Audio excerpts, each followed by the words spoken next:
నిన్న ఎమ్మెల్సీ పదవికి రాజీనామా చేస్తూ శ్రీమతి కల్వకుంట్ల కవిత గారు నిండు శాసన మండలి వేదికగా టీఆర్ఎస్ అధ్యక్షులు గౌరవనీయులు కల్వకుంట్ల చంద్రశేఖరరావు గారిని ఒక ప్రశ్న అడిగింది.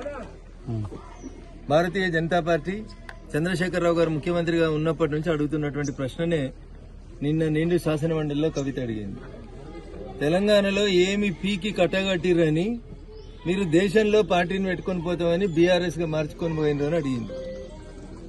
ఇలా యువరాజు గారు చెప్తారా, బావాలు చెప్తారా, బామ్మర్దులు చెప్తారా, లేకపోతే పెద్ద ఆయన ఫామ్ హౌస్లోకి వెళ్ళి లేచి వచ్చి బయటకు వచ్చి చెప్తారా చెప్పాలి.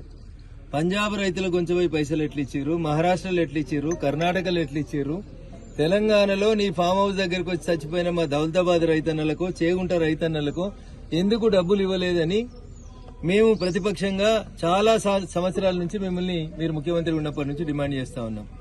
మేము అడిగితే వేరే పార్టీలను అడిగినాం కాబట్టి ఏదో పాలోడో పంచాయతీడో కాబట్టి అడిగిండు అనుకోవచ్చు.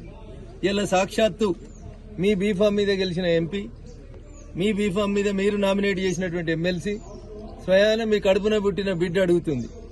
తెలంగాణ సమాజం మొత్తం కూడా అడుగుతుంది. తెలంగాణకి మీరు ఏమి పీకి కట్టగట్టిరని మీరు బీఆర్ఎస్ పార్టీ పేరు మార్చుకొని దేశమంతా తిరిగి ఎవరిని ఉద్ధరిస్తామని పోయిండ్రు. ముందు ఈ ప్రశ్నకు సమాధానం చెప్పినాక కేసీఆర్ గారైనా, కేటీఆర్ గారైనా, ఇంకెవరైనా వేరే విషయాలు మాట్లాడితే బాగుంటుంది. ఇకపోతే రాష్ట్ర శాసనసభలో జరుగుతున్నటువంటి సంభాషణను చూస్తే నిజంగా బాధాకరమైనటువంటి విషయం.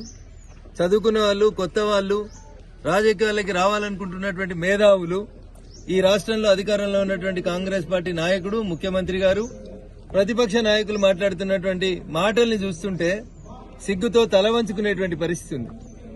మీ దగ్గర సబ్జెక్ట్ ఉంటే సబ్జెక్ట్ మీద మాట్లాడుండ్రి, ప్రజలకు అర్థమయ్యే రీతిలో పాలమూరుకు జరిగినటువంటి అన్యాయాన్ని చెప్పుండ్రి.